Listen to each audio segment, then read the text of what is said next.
Attorney, ano po ang inyong damdamin? Ano ho, kung maaari lang din, perhaps baka napag-usapan po ito ninyo ni Presidente, yung possibility that the President being invited by the ICI to shed light, no? To speak about what really happened, ito hong kanilang meeting in Malacanang na sinasabi daw po talagang sinabon itong si Martin Romualdez tungkol po sa budget. Parang wala naman pong kinalaban yun sa anomalya. Kung nagalit po siya, di ba mas maganda kung nagalit po siya dahil ayaw po niya ng anomalya. So parang hindi naman po yan yung mga issues na dapat imbestigahan ng ICI, yung kanyang pagkakagalit. Hindi po. Parang Ang hindi siya sinasabi ko konektado. po, Attorney, if I may interrupt, ang sinasabi ko po kasi ay yung pong mga pangyayari doon sa kanyang pagkadismaya sa budget. Ano po? Pero nga, ang sinasabi po ng iba is that kung alam mo na nga na problemado yung budget, bakit mo pa pinirmahan despite the veto? Opo, kasi nga ngayon lumalabas itong mga isyong ito. Yung pong pagtatanong, posibilidad po na ang ICI magtanong ano ba yung naging deliberasyon nila pangandaman, nila bunuan during the meeting po kung saan inaayos nila ang budget to, alam mo, para lang mabigyan ng panig yung presidente. Is that possible kaya po? Malabo pa rin po hindi pa rin konektado. Nag-veto po siya ng halagang 194 billion pesos. So, hindi pa rin siya makikitang konektado para imbestigahan to ng ICI. Ang pag-veto po at pagpapagalit dahil sa mga lumubong insertions na nilagay, hindi yata siya yung pinaka-subject matter para sa mga anomalyang flood control projects. Siguro kung i-connect nila, pwede. Pero wala akong nakikitang connection. Opo. Pero yung pong posibilidad na imbitahan siya, kung sakasakali po, ito ba napag-uusapan na? Kung sakasakali lang po, no? Hypothetical question hindi ko pwedeng masagot. Okay. We respect that. Attorney, dito po ngayon sa sinasabi na patunayan ng Estado na talagang mali ang sinasabi ni Saldico that he's being prevented to come home, yun daw po ng pagkilos agad-agad para po mapauwi siya sa pamamagitan po ng kanselasyon ng kanyang pasaporte. Ano po yung tugon doon? Sa ngayon, wala pa po kasi doon sa reasons kung paano makakansela yung passport. Hintayin po natin na magkaroon ng warrant of arrest. Kung ang ombudsman po ay magre-recommenda po at if for filing ang case dito sa Sandigan Bayan, ang Sandigan Bayan po, hintayin po agad natin. Pabilisan po natin kung ipa-file man ang kaso dito sa Sandigan Bayan na mag-issue agad ng warrant of arrest so that he can be considered as fugitive. Once he's considered fugitive, pwede na po itong kansilahin. Maaari na po mag-apply ang DOJ immediately to cancel his passport. So yun po yun. Yun ang pinakamadaling pwedeng gawin. Pero sa ngayon po, tali po ang kamay ng sino man. Opo. Dahil kung ito naman po ilalabag sa batas, sa rules, mapapakansela ang kanyang passport tapos wala pa pong requirements, madi-deny din po yan ng court. So wag natin sayangin yung pagkakataon na magpa-file ka tapos sayangin natin ang oras ng court tapos i-dismiss. Sayang po yun. Attorney, may nabanggit doon si Zaldi. Medyo curious lang ako dito, brown leather bag. Lagi kayo kasama ng Pangulo. Meron nga ba itong brown leather bag na ito? Meron siyang, ang nagdadala nito security niya, hindi ko alam kung brown, hindi ko makatandaan kung brown. Pero meron siya laging dala. Siyempre, may mga papinadala-dala to, lalo na pag nagsasalita, ano ba dapat dalhin ng Pangulo? Definitely, may bag siya. Oo. So, di ko lang po alam kung brown, di ko matandaan. Hindi ako masyadong particular sa kulay. Sige po. Opo. Sec, ito na po. Yung pong, meron bang patawag ng General Cabinet Meeting ng Presidente?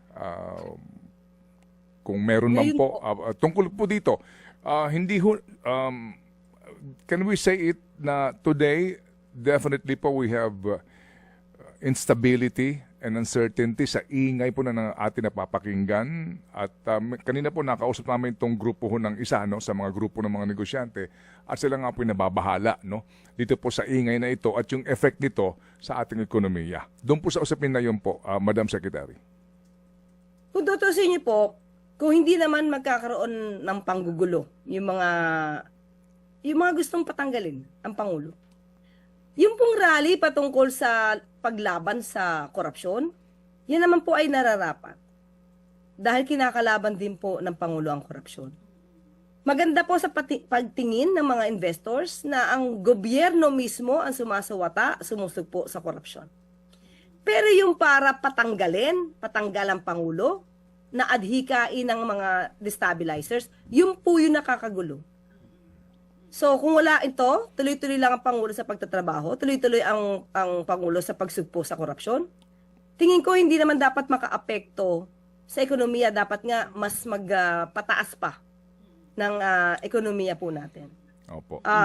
So sa ating nakikita, meron lang talagang gustong gumiba sa Pangulo at para pag nagiba, paguluhin at sabihin na bumabagsak ang ekonomiya ng bansa, it can be a cause for them na paigtingin paigtingin, gawing dahilan to para magalit ang taong bayan. So doon po tayo mag-ingat. Opo. Doon po tayo mag-ingat sa mga destabilizers. Meron ho ba patawag na cabinet meeting ng Presidente? Wala po sa ngayon. Mm. Wala po tayong nadinig na may patawag sa cabinet, magkaroon ng cabinet meeting. Kasi marami pong event ang Pangulo sa ngayon. Meron po siya mga pupuntahan ng mga dapat na puntahan sa ngayon. Okay. Meron pa ho bang susunod na out of delicadeza ay magbibitiw? May panawagan kasi kayo kahapon, di ba? Na yung iba magkusa na kano inyo kung sangkot nga dito. Meron pa ho ba? Kung may nasasangkot, kung sa pakiramdam po nila. Kung lang, kung meron talagang ganito, di pwede na po na hindi sila mag-resign. Pero sa ngayon wala po kasi pa tayo ibang nabibigyan, hindi pa po tayo nakakabalita ng ano pa man. Wala pa po tayong update patungkol dyan. Opo. Kayo po wala kayong pakiramdam din doon sa mga kung sino-sino yon, kung meron pa susunod. Wala pa sa ngayon. Opo. Okay. Sige po. So, Attorney, salamat for short notice po. Kayo po yung naging available sa amin pong panayam. Importante po ito na mapakinggan po namin ang panig po ng Palasyo ng Malacanang. Salamat po, Attorney. Maraming salamat. Pero gusto namin kamustahin mismo ang Pangulong Marcos Jr., maging si First Lady at ang Presidential Son. Nakausap niyo na po ba sila? At ano ang kanilang reaksyon talaga dito sa naging pahayag ni Senator Amy kagabi? In a way, nagulat sila na hindi nila inakala na magtutuloy-tuloy yung kasinungalingan ni Senator Amy laban sa kanila. So, syempre kapatid, nakakagulat naman talaga na ganun sa isang peace rally na ang intensyon ay kalabanin ang katiwalian. Pero ang ginawa ni Senator Amy, kinakalaban niya ang sarili niyang kapatid, hindi ang katiwalian. Mukhang nagpoprotekta pa siya. Mukhang nagpoprotekta pa siya? Sa mga kaalyado na maaaring tamaan ng pag-iimbestiga. Oo. Doon po sa pag-uusap ninyo, ito po ba'y harapan, via phone call? Paano po yung naging usapan ninyo with the President? How is he emotionally? Paano niya po itinitake ito? Kasi kung sa ibang tao, parang madali yata yun. Pero ngayon, galing mismo sa kapatid niya eh. Yes, oo. Ang Pangulo, mahinahon. Ang Pangulo, alam naman niya noon pa kung paano siya siraan ang kanyang kapatid. Pero wala tayong nandidinig na negatibo na nagmumula mismo sa bibig ng Pangulo. Hindi lang nagustuhan kasi hindi naaayon eh. Hindi naaayon sa gusto ng Pangulo na magtuloy-tuloy ang pag-iimbestiga sa maanumalyang flood control projects at infrastructure. Dahil ang gusto yata lumalabas si Senator Amy, paalisin ang Pangulo sa pwesto, sa posisyon. So, hindi ito dapat mangyari dahil kapag nawala ang Pangulo, sino ba ang balak ipalit ni Senator Amy sa posisyon? Ang Vice-Presidente? So, ano mangyayari kung Vice-Presidente ang papalit sa Pangulo? Magtutuloy-tuloy kaya itong pag-iimbestiga sa mga maanumalyang flood control projects na to? Lalo na kung ang tatamaan naman ay kanilang mga kaalyado.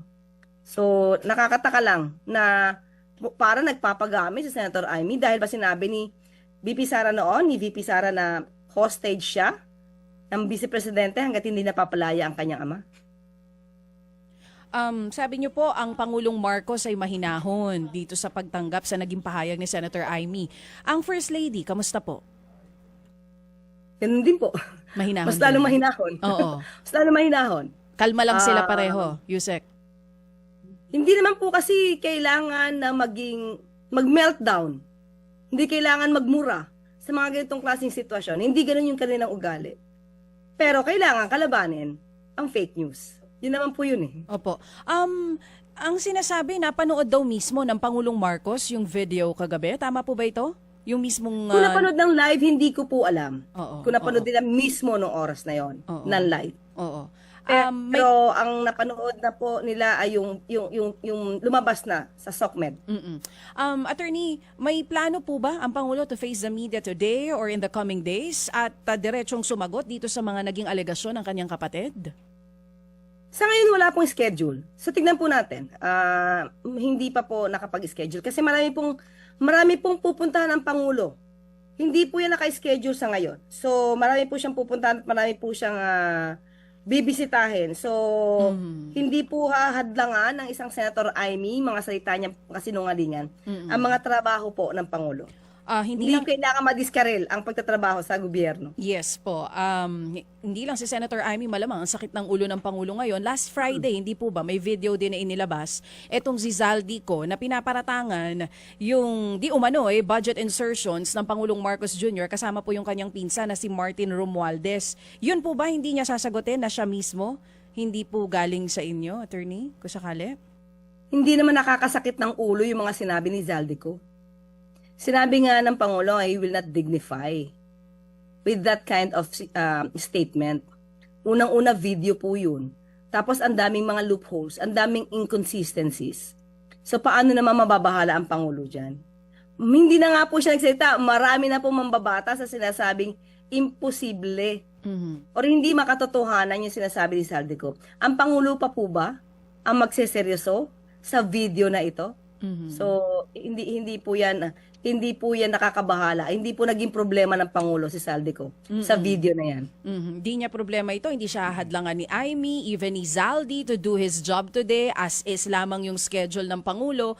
Yun po bang mga tanong sa resignation naman ng kanyang mga gabinete? Meron pa bang explanation na gagawin ng Pangulo? Bukod dun sa sinabi niyo po kahapon na for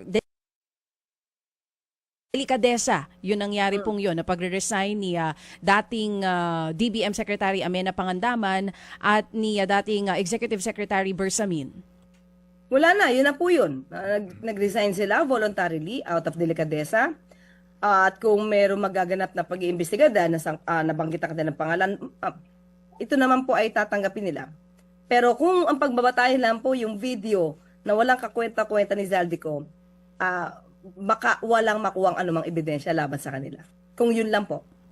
Kahapon po kausap namin ang abogado ni Zaldico at natanong namin yan, attorney, ang sabi namin, Yusek, gaano katiba yung mga ebidensya na hawak ni Zaldico. Sinasabi niya, matindi daw po yung mga ebidensyang hawak na ilalabas daw po in the coming days or di natin alam kung kailan nga. Bakit hindi pa nilabas noon? Kung matagal ng ebidensya to, bakit parang gagawa pa sila ng another script? Dapat noon pa. Sabi niya, March 2025, siya na daw ay pinagbantaan. Ang buhay niya ay pinagbantaan. Di umano ni Speaker Romualdez. Bakit hindi niya nilabas noon pa? So, ano-ano naman tahitahing kwento ang gagawin nila? Kung ikaw may ebidensya, right there and then, ilalabas mo.